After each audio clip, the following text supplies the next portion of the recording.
Welcome to my YouTube channel and अस्सलाम वालेकुम। उम्मीद है आप सब खैरियत से होंगे। आज हमने इंट्रोडक्शन टू बिजनेस सीरीज़ का लेसन नंबर 6 करना है, जो कि है जॉइंट स्टॉक कंपनी।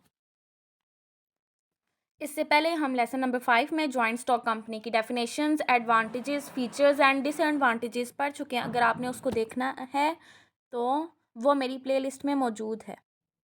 कुछ एमसीक्यूज़ को रिपीट कर लेते हैं। जॉइंट स्टॉक कंपनी क्या हमने पढ़ा था? जॉइंट स्टॉक कंपनी है हमारे पास third major form of business organization, और किस ऑर्डिनेंस के तहत काम करती है? 1984 और 1985। 1984 में ये ऑर्डिनेंस बना था और अमल पर ये आया था जनवरी 1, 1985 से पाकिस्तान में।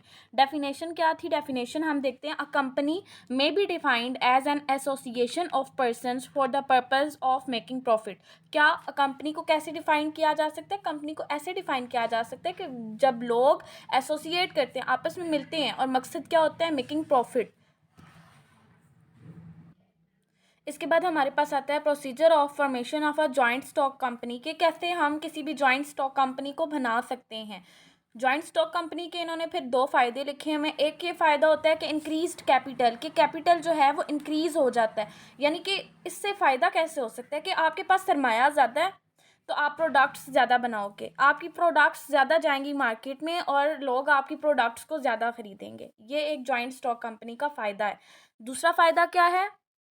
लिमिटेड लायबिलिटी होती है। अब लिमिटेड लायबिलिटी से क्या मुराद है कि अगर कंपनी में कोई नुकसान हो जाता है तो ज़रूरी नहीं है कि इन्वेस्टर की सारी प्रॉपर्टी जा रही है उस नुकसान के अंदर। जैसे हमने सोल प्रोपराइटरशिप में और पार्टनरशिप में देखा था, लिमिटेड लायबिलिटी होती है इसमें। उसके बाद formation of joint stock company के हमें स्टेप्स दिए हुए हैं। कौन कौन से स्टेप्स होते हैं, कौन कौन से स्टेजेस होते हैं जिनको फॉलो करना पड़ता है। पहला स्टेज जो है वो हमारे पास है प्रमोशन स्टेज। दूसरा स्टेज होता है हमारे पास इनकॉर्पोरेशन स्टेज, इनको हमने आगे तफसील में भी देखना है। कैपिटल सब्सक्रिप्शन स्टेज और सर्टिफिकेट ऑफ कमेंसमेंट। जो पहला स्टेज है हमारे पास प्रमोशन स्टेज, उसमें क्या होता है? प्रोमोटर्स जो हैं वो do the basic work for the start of a commercial और एन इंडस्ट्रियल बिजनेस। प्रमोशन में प्रोमोटर्स जो होते हैं वो बेसिक वर्क जो है, जैसे इंडस्ट्री को हमने स्टार्ट करना है, ठीक है। अब प्रमोशन होती क्या है? Promotion is the discovery of ideas and organisation of funds, property, skill to run the business for the purpose of earning income, कि हम कैसे कंपनी को और फंड्स को यूज़ करेंगे और हम इनकम कैसे क्रिएट कर सकते हैं, ठीक है। तो इसमें हमारे पास कुछ स्टेप्स आ जाते हैं, जैसे आइडिया अबाउट बिजनेस, कि हमें पता तो होना चाहिए कि बिजनेस हम स्टार्ट कर रहे हैं तो किस चीज़ का स्टार्ट कर रहे हैं, ठीक है। Before starting the business, promoters have to think about the nature and production of companies business, कि क्या नेचर है हमारे बिजनेस की, क्या प्रोडक्शन होनी है। इन्वेस्टिगेशन में आ जाता है हमारे पास कि हम इन्वेस्टिगेट करते हैं बिज़नेस को, कि हमारे बिज़नेस की नीड्स क्या क्या हैं। लेबर कितना ज़रूरी है, इलेक्ट्रिसिटी कितनी ज़रूरी है, ठीक है। इसमें हमारा कितना कैपिटल सर्फ हो रहा है, ठीक है। हमारे पास कैपिटल कितना अवेलेबल है, हम कौन से प्लान्स जो हैं वो पहले कर सकते हैं। Assembling various factors. उसके बाद क्या करते हैं promoters? Assembling of various factors से मुराद ये है कि कंपनी के लिए लाइसेंस, कॉपीराइट्स और जो ज़रूरी एम्प्लॉयज़ हैं उनको एम्प्लॉयमेंट दी जाती है। फाइनेंशियल सोर्सेज से मुराद ये है कि कैपिटल सोर्सेज। प्रोमोटर्स ये भी डिसाइड करते हैं कि कैपिटल सोर्सेज कंपनी के कितने हैं और वेज ढूंढते हैं कि कैपिटल और कहाँ से जनरेट किया जा सकता है। नंबर 5वां, प्रिपरेशन ऑफ एसेंशियल डॉक्यूमेंट्स। जो एसेंशियल डॉक्यूमेंट्स हैं कंपनी के लिए, जैसे मेमोरेंडम हो गया, आर्टिकल्स हो गए कंपनी का प्रोस्पेक्टस हो गया, वो भी प्रमोशन स्टेज में ही रेडी किया जाता है, ठीक है। कंपनी को एक नेम दिया जाता है।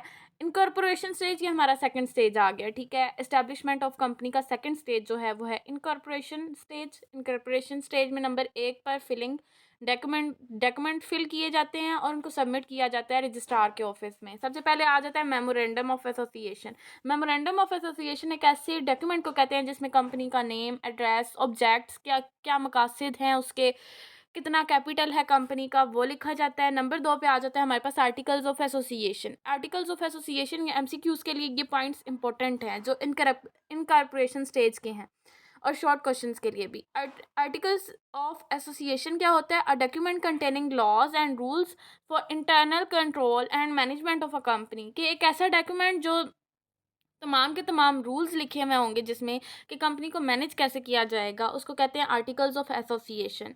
लिस्ट ऑफ डायरेक्टर्स, जो डायरेक्टर्स होंगे कंपनी के, उनको डिक्लेयर किया जा सकता है, उनके नेम्स लिखे जाते हैं, उनका पेशा क्या है, उनका ड्रेस क्या है, ठीक है। उसके बाद रिटन कंसेंट ऑफ डायरेक्टर्स के रिटन कंसेंट एक जमा करवाया जाता है, जैसे आप कह सकते हैं हल्फी बयान जो है वो जमा करवाया जाता है, ठीक है, रजिस्ट्रार को कि वो विलिंग हैं कि वो डायरेक्टर बने कंपनी के। डिक्लेरेशन ऑफ क्वालिफाइंग शेयर्स, जो शेयर्स हैं डायरेक्टर के वो डिक्लेयर किए जाते हैं इस डॉक्यूमेंट के अंदर कि इतने इतने जो हैं वो शेयर्स हैं, ये जो डायरेक्टर्स ने पे की है कंपनी को। Prospectus, promoters have to file prospectus with the registrar, एक प्रोस्पेक्टर बनाया जाता है रजिस्ट्रार के साथ। और उसके बाद आता है स्टैच्यूरी डिक्लेरेशन। स्टेचुरी डिक्लेरेशन कहते हैं जो स्टेट के लॉज होते हैं, कंपनी उनको फॉलो कर रही है, तमाम लीगल फॉर्मेलिटीज़ कंप्लीट हो चुकी हैं, उसको भी डिक्लेयर करना पड़ता है, ठीक है। इसका सेकंड स्टेप है पेमेंट ऑफ रजिस्ट्रेशन फ़ी। अब रजिस्ट्रार के पास जा रहे हैं, रजिस्ट्रेशन फ़ी तो हमें सबमिट करवानी पड़ेगी, जैसे कि एप्लीकेशन एंड डॉक्यूमेंट्स फिलिंग फ़ी हो गई है, रजिस्ट्रेशन फ़ी हो गई है, स्टैम्प फ़ी हो गई है, ठीक है, मेमोरेंडम और आर्टिकल्स पे जो हमारी लगनी है, सर्टिफिकेट ऑफ इनकॉर्पोरेशन।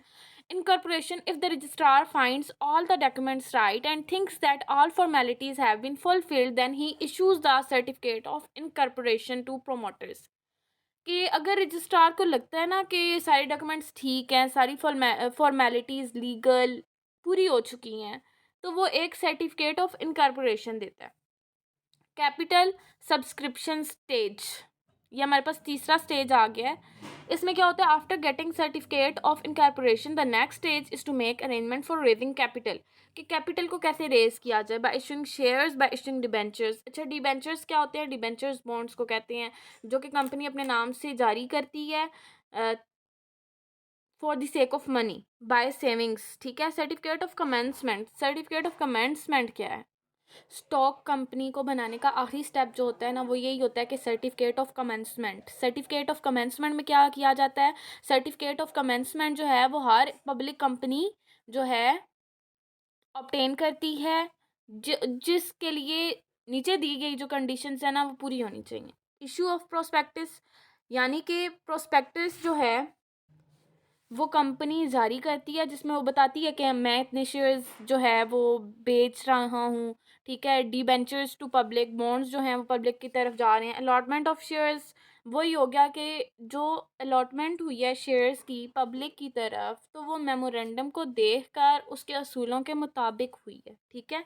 और मिनिमम सब्सक्रिप्शन के, जैसे कि लिखा जाता है कि सबसे कम अमाउंट क्या होगी किसी भी डी बेंचर की, तो उसके हिसाब से शेयर्स अलॉट किए जाते हैं पब्लिक को, ठीक है। तो रजिस्ट्रार ये तमाम चीज़ें देखकर एक सर्टिफिकेट ऑफ कमेंसमेंट जो है पब्लिक कंपनी को अलॉट करता है। अगर आपको आज की वीडियो पसंद आई हो तो काइंडली मेरे चैनल को सब्सक्राइब करें। Thank you so much.